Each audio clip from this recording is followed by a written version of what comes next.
Hey guys, and welcome to the Daily Show. I'm your host Khalid Mohidin, and this is obviously the show where we talk about all major talking points in South African cricket. And it's come to this point where we're talking about everything in world cricket too. So this is your Fanatics call in, real fans, real opinions. Your opportunity to call into the show and have a chat with us about what has been going on. This is basically our show to catch up with everything that has happened in the IPL over the last week, to track how the South Africans have kind of been doing since the IPL has started. I see Ayanda, you in the comments. Thanks for joining the show again. If you guys want to call in, I did put the link in the live stream, in the live chat. I don't know if you guys can see it, but I will post it again right now for you guys to be able to join the live stream if you want to come have a chat with us. We'll also be just, if you want to in the future talk to us about anything, you can just email us at cricketfanaticsmag@gmail.com. The link is on the screen. I will put it in future descriptions in other videos as well, but there the link is. You can just write it down. Very simple to remember. Obviously, it's just a simple Gmail account for you guys to remember. I created one so that it's easier for you guys to remember the email address. But before we get going and before we get into the topic, don't forget to click subscribe and don't forget to click that notification bell, please. We need your help. We're nearly on 1,000 subscribers. We're 40 away, so help us get there, guys, because with your help, we can get there. So let's start off the show with, we know how we always do it. Aditya, take it away with your review of the week. Maybe just give us, you don't have to review every single game that happened. Maybe just you can give us a summary of some of the top performances that happened. Let's start with South Africans, and then we can maybe move into some of the other major performances that happened after that. But let's just start with some of the South African performances that really stood out to you. Sure. Lovely to be here again. I think there are two games that really deserve a lot of our attention, and one of them is the RCB versus MI game. Royal Challengers Bangalore played the Mumbai Indians in a nail biter, and we had a supreme and complete batting performance from the Royal Challengers of Bangalore, who posted 201 on the backs of David Padikkal and Aaron Finch scoring 50s up the order, and then AB de Villiers just blowing Mumbai away with a 24-ball 55. In response, Mumbai didn't start off very strong. Quinton de Kock was dismissed pretty cheaply early on, as were Rohit Sharma and Surya Kumar Yadav. But the young Indian batsman Ishan Kishan responded with a brilliant 58-ball 99, who, along with Kyron Pollard, just smashing them all over the park. The 60-ball 24 almost took Mumbai home. They tied the game, and then it went down to super over, in which Mumbai scored 6 runs, and the Royal Challengers from Bangalore finished it off with AB de Villiers contributing an important boundary. So I think in the early part of the week, AB de Villiers' performance was just the highlight, and it had everyone talking about what an incredible talent he is, for him not to have played cricket for so long and then just coming in and lighting it up. The second game has to be the one that just ended right now, between Sunrisers Hyderabad and the Chennai Super Kings. The Sunrisers Hyderabad, they were struggling, with 4 wickets down until the young Indian boys Priyam Garg and Abhishek Sharma put on a 77-run partnership and really took apart Chennai's bowling.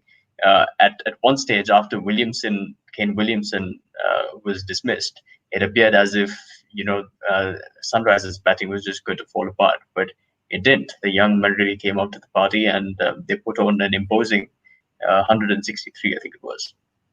In response, we had Faf du Plessis, who generally comes in who has been coming in at number 3 this season, opened the batting today, and it appears that it's a product of a lot of the reflection that the Chennai Super Kings have done over the past week.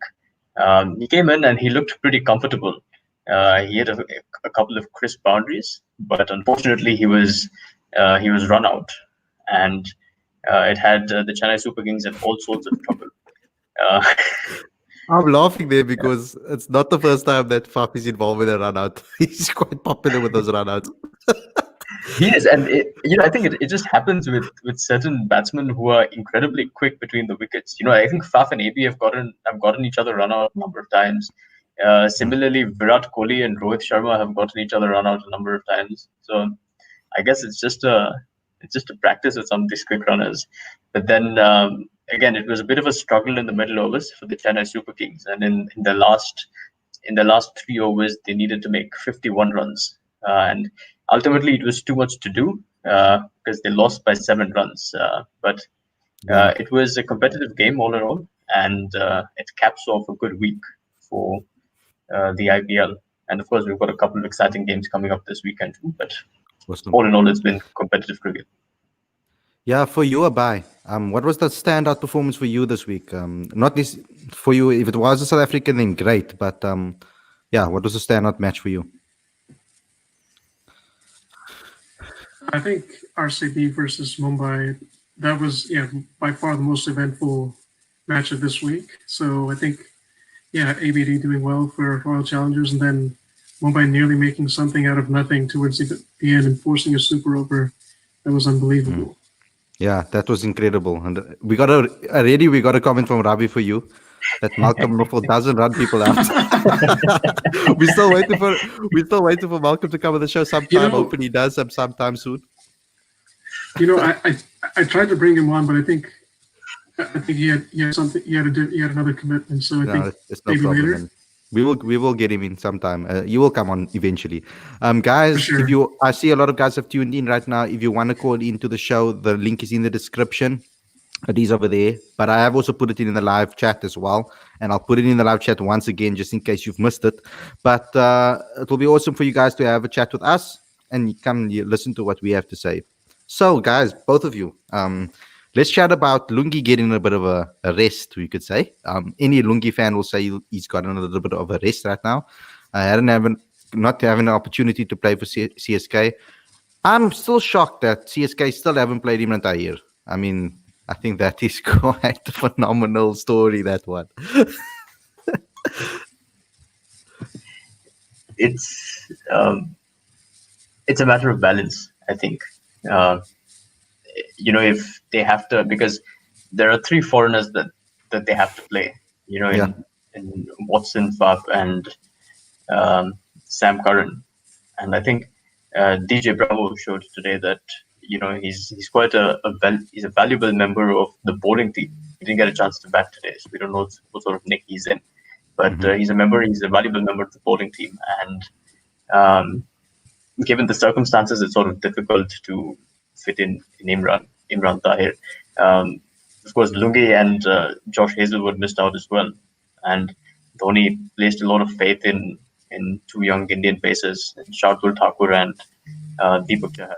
But I think it's only a matter of time, and in the second half of the tournament, I'm sure Imran Tahir will have a very important role to play. Mm-hmm. And Bhai, from your perspective? I think CSK could make plays for Imran Tahir. I think Watson hasn't been in good form, so could drop him, bring in an Indian opener, and then I think that should create space. Yeah, it should in theory.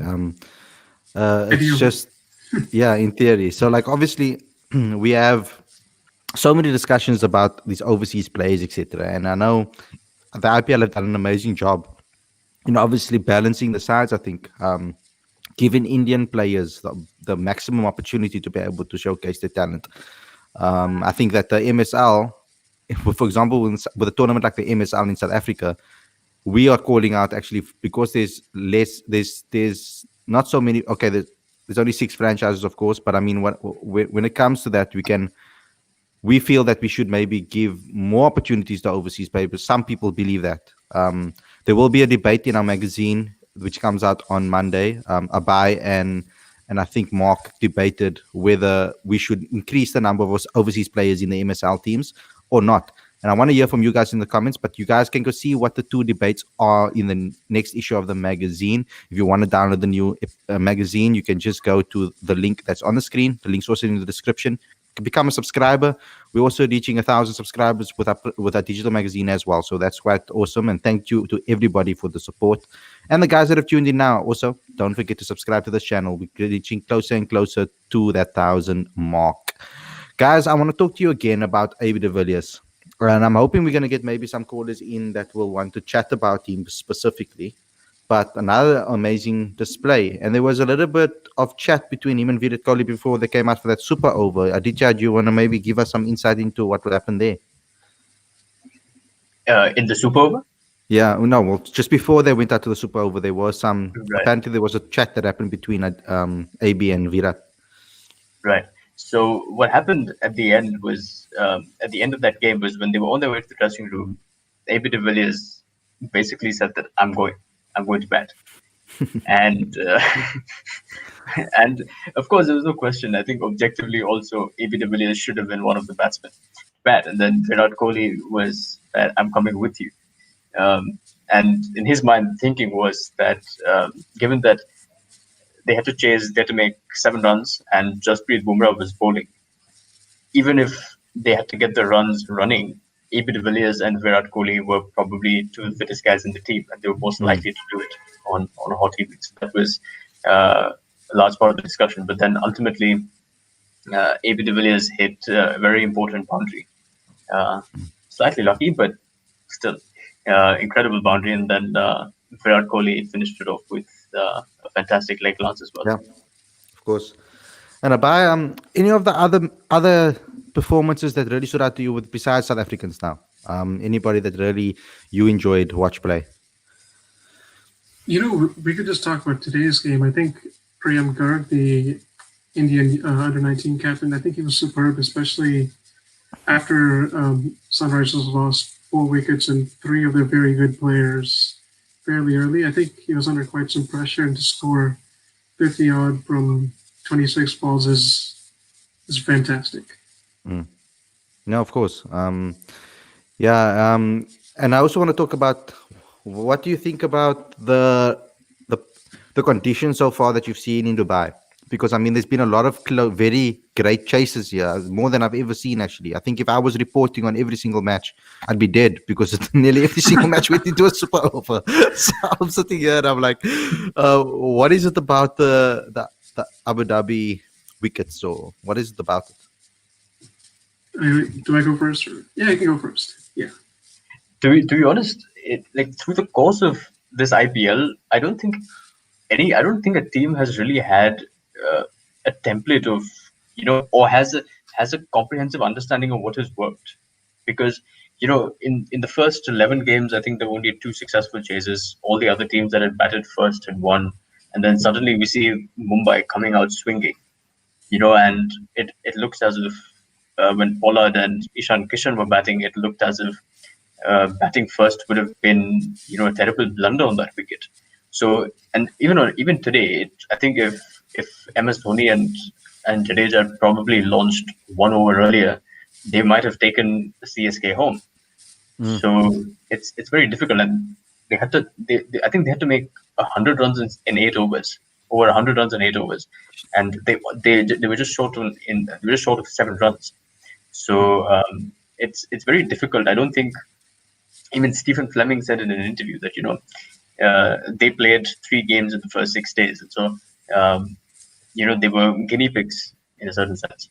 But I don't think there's really been a particular strategy that has worked. Ultimately, whoever's executed with bat ball in the field, they've done well. Yeah, so there's a comment over here that's speaking about Kishan, and I want you guys one of you guys can take the question. Ravi actually said that his 99 was the best knock that he's seen in the tournament. Okay, I think that one from KL Rahul was phenomenal, and maybe that's my bias because I really love that's KL up for Rahul. debate. Yeah. And Ayanda's also saying apparently he wasn't feeling comfortable to go back in, whatever that is. So, what is your thoughts on that, guys? Who wants to take it? I think, yeah, he could have batted in the super over. I'm not sure about whether he felt uncomfortable. I didn't know what was happening at the time. Yeah. Aditya, you have anything, any behind the scenes things that you know about, maybe some insights? It's you know it's very hard to tell because Rohit Sharma said that Ishan Kishan he was just far too drained out, and it didn't feel like it didn't feel like he might have been able to hit a few more big shots. But it's very hard to tell because Hardik Pandya and Karen Pollard were there in the Super Over, and both are incredible hitters of the ball. So whether or not Kishan may have been the right choice or no, I don't know. I think if Hardik Pandya and Pollard had hit maybe 4 sixes in that over, I don't think the question would have been asked, right? Plus, But it's super hot Kishan, there too. yeah, Yeah. it's I very mean, hard to tell. Ravi says anyone who has their pads on after they go out is always keen for bats. Oh, But definitely. but I have to say that Ishan Kishan looked. I mean, he looked totally exhausted. Like I think he didn't have a single like joule of energy left. Yeah. Yeah, Ayanda makes a good point. He says he thinks they went for the natural big hitters. Okay. So that's also a fair point. I want to also talk about KG Rabada. I think KG this tournament has been consistent, showing Yeah. again what a rest can do for him. Like having that rest, that time off during COVID, etc., and just going and playing IPL. It obviously worked for him. I mean, he's bowling phenomenally. I think he's bowling exceptionally. And I want to talk about the bowlers in this tournament. I mean, I saw Kumar bowl a ball today that really stood out for me. I love him as a bowler. I think he's incredible. But that back of the hand slow delivery that he does, my lord, it's beautiful to watch. And I just think that's something that our guys over here, like Kagiso and obviously Lungi and Anrich and whoever's in that side, especially obviously Dale Steyn would have seen these things happen in practice and so many times over and over again and play against guys. They must take these skills back and teach it to our youngsters, man. Like if a guy like, for example, Gerald Coetzee or Lee Van Tansi picks up these type of skills at a young age. Imagine guys bowling 150 kilometers per hour, and then all of a sudden they give you a back of the hand slow delivery like that. I mean, come on, that at a young age already, that will just add extra dynamic to their arsenal. And I really hope that that's what these guys do when they come back. That they speak to these youngsters. I mean, there was an episode with me and Ravi did with finally the Villiers, and he was talking about the coaching in South Africa, and he said specifically that what's lacking kind of in domestic cricket is that extra coaching on the details in the bowling departments, like going to those youngsters and showing them like, this is why you swing the ball, this is why you hold the seam this way, this is how you get the extra reverse swing, etc., etc., and teaching them that little bit of differences. Now we're hoping that a guy like, for example, Vernon Philander is now not being able to go to the UK to go play county cricket now, so he's kind of like a free agent, I would say, in a way. It would be awesome. And we saw some footage of him going to the nets at the Cobras and giving some insight into how these guys can bowl. You know what I mean? Yeah, Yanda makes an interesting point there again. He says that Lungi has been struggling, in his opinion. Yeah, so we've seen Lungi in hectic training regimes during lockdown, etc. He's lost, obviously, he also got a lot leaner. He's been training exceptionally hard. And yes, he looked a bit, I wouldn't say maybe inconsistent. Like we spoke about it, Aditya, when the one game he started off poorly and then ended off well. And then the next game he started off well and ended off poorly. So like he has this inconsistency in his game in T20 cricket that I feel that he can improve on. It's something that he can improve on. But I think that it's part of the game. You can get these wickets are quite strange for me because there are some bowlers that are bowling phenomenally, but then you see a guy like Bumrah that is just not hitting the spots like he used to. Like Bumrah has always been great in this format, and I think he's also struggling a bit, and it might just mean that coming back from COVID and coming into the game and having cricket again and being inactive again, it's just a major shock. You can see in football, a good example is all of these guys that haven't had preseasons that are coming, all these teams that haven't had preseasons coming back, they're struggling.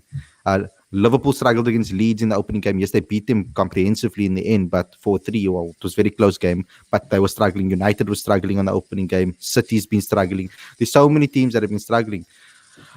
We've got some comments over here from the two twins, Jessica. First up, yes, Tony out too, and then Janine saying, what was the knuckleball that Shardul executed this evening, though? What on what on earth is that even? Aditya, you want to give us some explanation of that? I can demonstrate it. It's basically, it's like that's the grip, I think.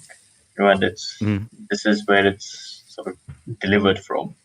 Yeah. And it's intended to be a bit slow, but I think it also conceals, perhaps it conceals a perception of the pace that the ball is about to deliver.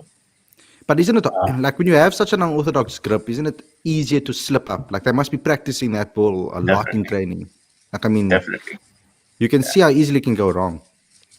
And it's also used, at least so far from what we see in the tournament, it's used a lot more in the first innings because you can't, it's very hard to bowl that with the dew on the ball. You know, the ball is wet and then you don't even have a complete grip. So that's difficult. But yeah, both Shardul and Deepak Chahar, they did get hammered quite a bit by the two young Indian batters, Priyam Garg and Abhishek Sharma. Yeah. And Abad, from your perspective, you're watching our South Africans obviously play. How upset are you that Morris never got a run out yet? Say that again. I'm saying you've seen our South African batsmen play and South African players play, and perform. But how upset are you that Morris hasn't gotten a run out yet? Wait. Okay. As far as Chris Morris is concerned, I don't think he's 100% fit to play for RCB just yet. I think he's injured. He's on his road to recovery. He may be available next game, but then again, I'm not completely certain. Do you think he comes out? Do you think Steyn comes out and he replaces Steyn straight? Likely. Interesting one. I'm actually happy that we got to see the West Indian back in action. The guy that everybody loves, Toy Bravo. He's such a character. I'll never forget that when he was at the Paul Rocks. The champion. He just brought this party to the whole field. Just started, and obviously you know that in Paul it's quite a party atmosphere as well. So it was quite interesting. So we got our first caller. If you're ready, just let me know. Just put your thumbs up if you're ready, and we'll bring you on the screen. We got Vernie Rasmus in the comments and Giddy looking fit, but he will be a lot more effective if he can get back to bowling over 140 kilometers per hour.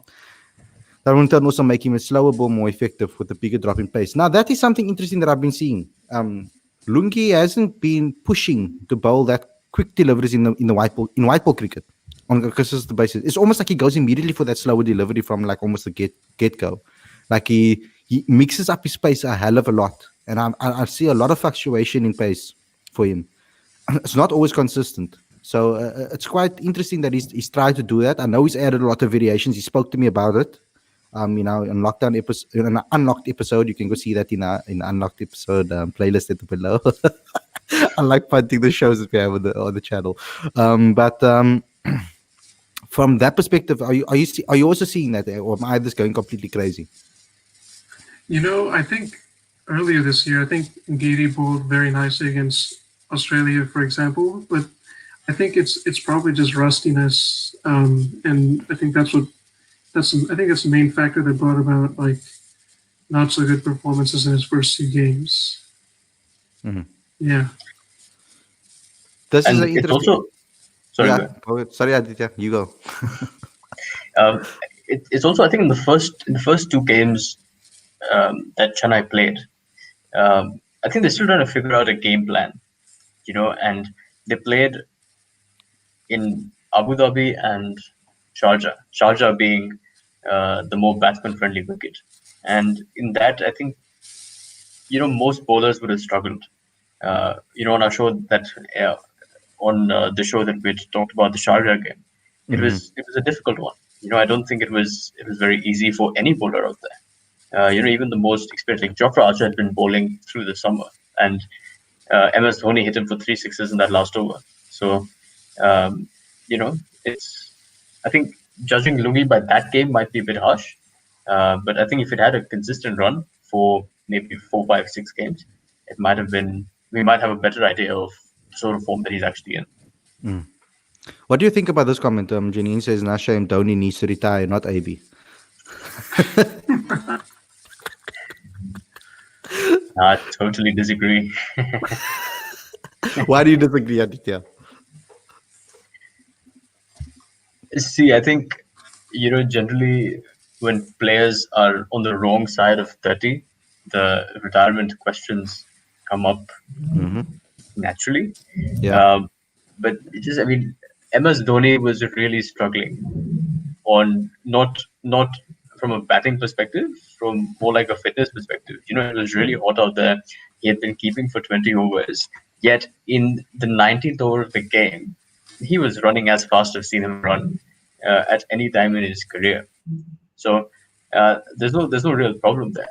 And as a batsman, again, looking at how he hit Jofra Archer in that game in Sharjah, it's just a couple of more hit outs, and he'd be back to his best again. So should MS Dhoni retire? No, I don't think Dhoni should ever retire. But then that's life. He will someday. But I don't think. But I don't think this is the time that Dhoni should be considering retirement. Yeah, Werner has also money. Sustain is already out, so I think Morris might replace Zampa. If Udana managed to bowl well in the death overs, as that is the one area they really need to improve in. Udana, Morris, and Saini at the death.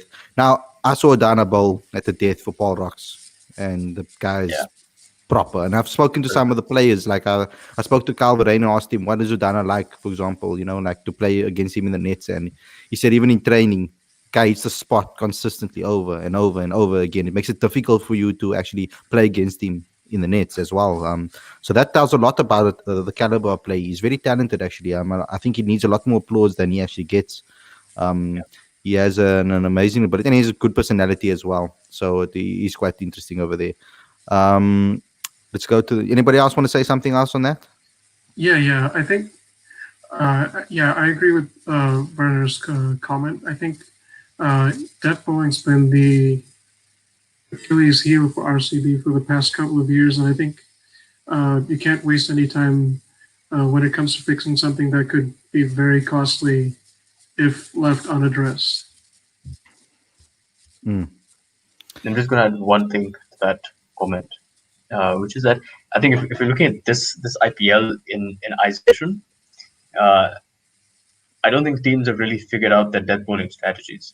In commentary, KB was saying that death bowling hasn't been what we generally expect it to be from a tournament like the IPL, which has the best bowlers, whether it's up front or middle overs or death. And maybe it's teams just trying to figure out what the right combination is. As for RCB, we've often talked about them not having good enough death bowlers. But I think the question is that the bowlers that they have need to do a better job at the depth. And that has been, I think they've been inconsistent there. This season, I do think they have a better bowling lineup. And Isuru Udana did a good job in the last game as well. And I think he's only going to get better. So I do hope that he gets, a few games to really settle in. Yeah, well, I'm concerned about Quinton. I really want to watch him bat. Like I watch the Mumbai Indians only because of him, of course. Me as obviously a South African supporter, obviously. I'm not going to want to cheer for overseas players. I want the South Africans to do well. So that ball he got in the last game was just beautiful. There's nothing you can really do about that, really. Yeah, it was a peach of a delivery, and Quinton often goes out to peaches, obviously. It's very difficult to get him out. But I just think that I feel that he looks a little bit unsure. I don't know if it's about maybe the wicket or what it is, or maybe it's just a bit of rustiness. I don't know what it is exactly. Yeah, I think it's rustiness, but then again, I don't believe he should be dropped because I think Last year No, he of course scored the not. most runs, and I think it's only fair if they give him an extended run because I think he's a proven performer in big matches, and I think he will come good when it matters most. Hmm. There's a battle in the comments going on here between Ayanda. Yes, I will expose you because everybody can see your comments already. So, Ayanda's obviously saying that it's RCB winning it this year, in his opinion. He says that AB looks the fitter than the most youngsters, and Ravi's laughing and saying he heard that all the way back in 2008. He said, "Mark my word." Ayanda responded, "Mark my words, Ravi. Kohli hasn't kicked off yet, and Finch too, midway through the tournament." That's a very interesting point there. When Yeah. Finch is on fire, Finch is on fire. Like he's hard to stop, that guy. Especially in T20 cricket, obviously. T20 captain for a while for Australia as well. So, I mean, great player. And yeah, so let's see the next one. That was about Udana. IPL is different ball game, Ravi. And then Ayanda, you're making me laugh. RCB will make it to the top four, in my opinion. Guess we'll have to wait and see. So yeah, keep the chat going, guys. We're loving it. We're loving it. Vernie Rasmus saying he agrees with on Quinny. When his confidence drops, he usually goes into a bit of a slump. He doesn't bounce back as quick as someone like AB. However, one good innings can turn things around for him. That's very, very true. I remember when Quinton's on a roll, he just goes. And Yeah. we saw it for the Blitz as well, when he was on fire for them, and then all of a sudden he just had a bad game, and then he started dipping. When he, I think the biggest kickback for him, and from my analysis of him, he normally goes into slumps around when he scored like a quick 30 and he looks really good, and then he just makes a stupid mistake, or he goes out poorly, and I think that just rattles him, and then he normally goes on a little bit of a bad patch. It normally happens after that. You want some water? Bye. Yeah, that's never mind. Okay, yeah. So that's what I've analyzed of the games so far. Like when he's going out there and he's feeling good, and then he goes out stupidly, then he's like, okay, like he's not really sure how he went out, and then he kind of goes on a bad run. But I think he will come right for Mumbai Indians. Next Luckily, game. yeah, luckily there has been a lot of surprises in the tournament. It's not like one team has just like ran away with every single game. It's been close. So there Yeah. can be a time where it can flip. Like CSK has been on a bad run, and then all of a sudden they can win the next 3 games. Like Yeah. in this particular tournament, I think it's the most open tournament I've seen so far. I feel. I don't know if you agree, Aditya. I don't know. I haven't watched every single IPL game since 2007, 8. So I don't know. Yeah, that's a perfectly accurate observation. And part of the reason is because no team in this IPL has a home advantage. So, Mm. so with Chennai, for example, you know that it's very hard to beat Chennai in Chennai, but they don't really have that. They don't have that cushion here, so they can't really plan that strategy with with the comfort that, okay, we have these 2 away games, but then we're playing 4 games in Chennai, and so if we lose these 2 games, it's fine. But those 4 games, we know that we're most likely to win. So I don't think any of the teams have that advantage, and so it's more of a level playing field in this IPL, and it's going to be close. So far, I think Brian Lara's predictions have been most accurate.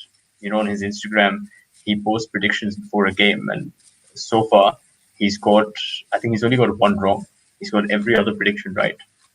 So, Sure, it's phenomenal. so we want to follow him.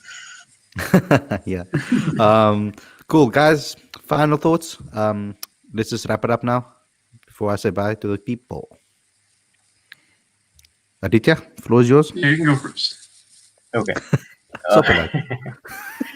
we were talking about Quinton, for example. I was quite excited to see how Quinton came out swinging in the first game, but then he's had a bit of a slump thereafter.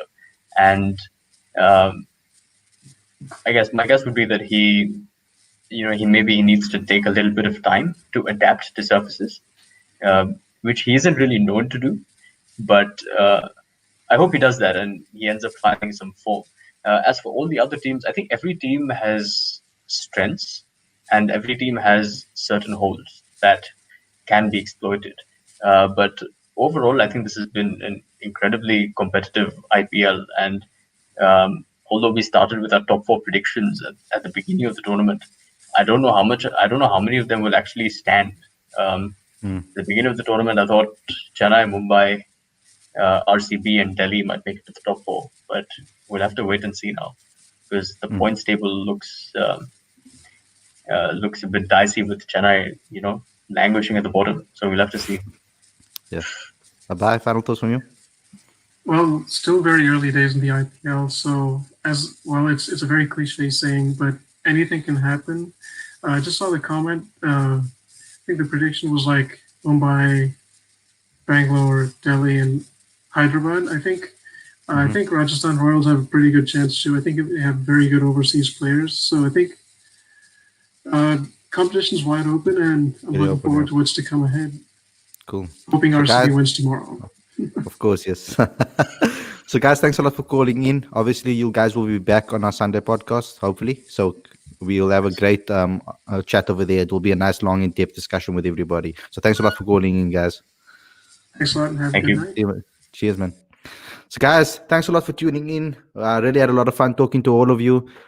Don't forget to obviously like, comment, share, subscribe. You heard me speaking about it right over there about our Sunday podcast. We have a really exciting episode for you. We've got a lot of newcomers coming onto the show, a lot of call-ins, a lot of people that have put their name in their hat to come and call in for the Sunday podcast. So that's going to probably be our most interactive. I don't want to jinx it now, but it's going to probably be one of our most interactive shows that we've had on the Sunday podcast.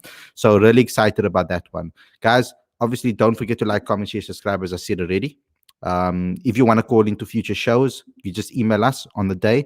But I will be putting the stream yard link in the description as well for you guys. So just click on it and you can join immediately. Whether you're watching it on your computer or whether you're watching it on your mobile, just remember to please use earphones so that we can obviously get no feedback, etc. Don't forget to download the latest issue of the magazine. The link is on the screen and the link is in the description. We got a very, very incredible issue coming out for the next issue. I think it's going to hit a lot of you guys in the fields. It's going to be quite an emotional opening story. So I hope you guys do download the others and go check the others out before you read this one. I'm really excited to show you. I'm really excited about this one, and I'm really proud about the guy that wrote the feature image for this particular issue. So guys, thanks a lot for tuning in. Thanks a lot for getting people to subscribe. Ayanda, thank you a lot for getting people to subscribe to our channel. As you can see, we're nearly on 1,000 subscribers. Share this with everybody. Let's get a platform. We're trying to build this into a platform for all cricket fans so that you guys can all chat to us, that you guys can all have your opinions. You can come on and say and have your say. You can send in your pieces to our channel as well. You can send it into our email address and we can post it as your Fanatics pieces, opinion piece as well. So just get involved with this because this is your channel too. Like I said, there's a video as well in the Daily Show where I spoke about how we can help you, whether you are a small business owner, whether you're a cricket coach, whether you're an aspiring journalist, whether you're an intern, whether you're a videographer, social media person, or social media strategist. Hit us up. We can maybe give you an opportunity to build your portfolio and to get you guys further into your careers as you want to be. So we want to help you. This platform is for you too. Thanks a lot for watching, guys. Thanks a lot for tuning in. Obviously, smash that like button. Obviously, share. Obviously, subscribe. And get all your friends and family to subscribe too. We'll see you guys again very, very soon. Thanks for tuning in. Thanks, guys.